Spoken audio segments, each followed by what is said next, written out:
Hello friend, welcome back to my channel. আজকে ব্লগটা start করছি রাত্রি 11টার সময়। রাত্রেবেলা আজকে তেমন কিছু খেতে ইচ্ছে করছিল না। মা বললো ঢোলুর খিচুড়িটা একটু বেশি করে বানিয়েছি, ওটাই খেনে। আর এই খিচুড়িটা এত টেস্টি হয় খেতে যে যে কোনো প্রকার ভালো ভালো রেসিপিকে এটা হার মানিয়ে দেবে। এটা শরীরের পক্ষেও কিন্তু খুব উপকারী হয়। তারপর খাওয়া দাওয়া কমপ্লিট করে বেশি করে আগে জল খেয়ে নিলাম। এই গরমকালে যদি বেশি জল না খাওয়া হয় তাহলে সেটা কিন্তু শরীরের পক্ষে খুব ক্ষতিকরী হয়। তারপর জল টল খেয়ে নিয়ে তারপর রাত্রে শুয়ে পড়লাম।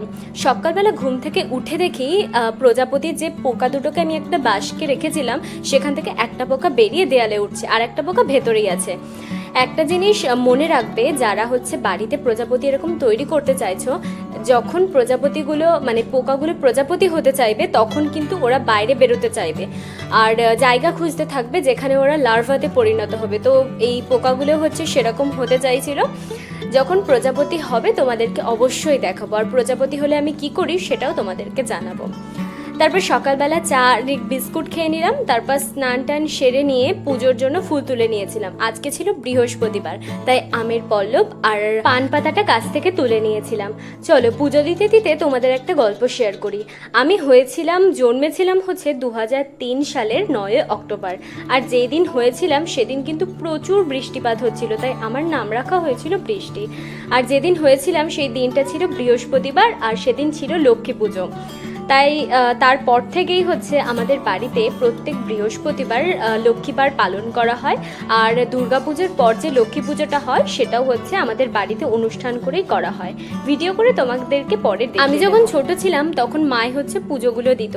তারপর যখন বড় হয়ে গেলাম তখন সেই দায়িত্বটা আমার উপর এসে পড়লো। সোম থেকে রবি প্রত্যেক দিনই আমি পুজো দিই, এমনকি বৃহস্পতিবারের পুজোটাও আমি দিয়ে থাকি।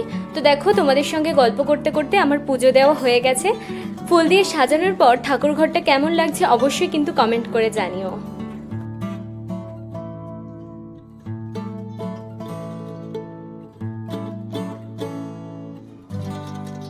আজকে দুপুরবেলা রান্না হয়েছিল আলু পোস্ত, ডাল আর ভেন্ডি ভাজা।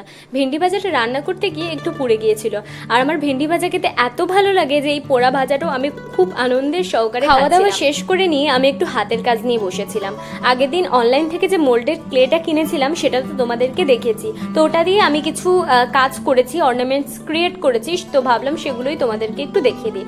আগে একবারও জানো তো আমি ক্লে কিনেছিলাম আর এরকম কাজ করার চেষ্টা করেছিলাম, কিন্তু বেশিরভাগটাই নষ্ট হয়ে গিয়েছিল, কারণ সেই সময় আমি জানতাম না যে ক্লেটাকে কিভাবে ইউজ করে বা কিভাবে কি করতে হয়।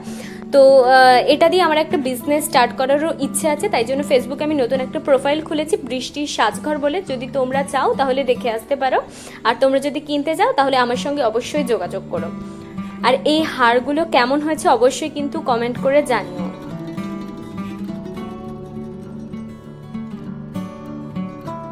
আজকে রাতে ডিনারে ছিল গরম গরম আলুর পরোটা, সঙ্গে ছিল রায়তা। তোমরা যারা রায়তা খেয়েছো তারা জানো রায়তা শরীরের পক্ষেও কতটা উপকারী। এটাতে প্রচুর টক দই থাকে যেটা শরীরকে খুব ভালো রাখে।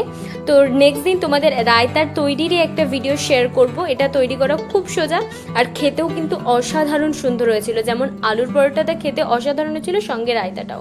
তো ভিডিওটা এখানেই শেষ করলাম। কেমন লাগলো অবশ্যই কমেন্ট করে জানিও, আর আমার চ্যানেলটাকে ভালো লাগলে অবশ্যই কিন্তু সাবস্ক্রাইব করে দিও। Thanks for watching. Tata, bye bye.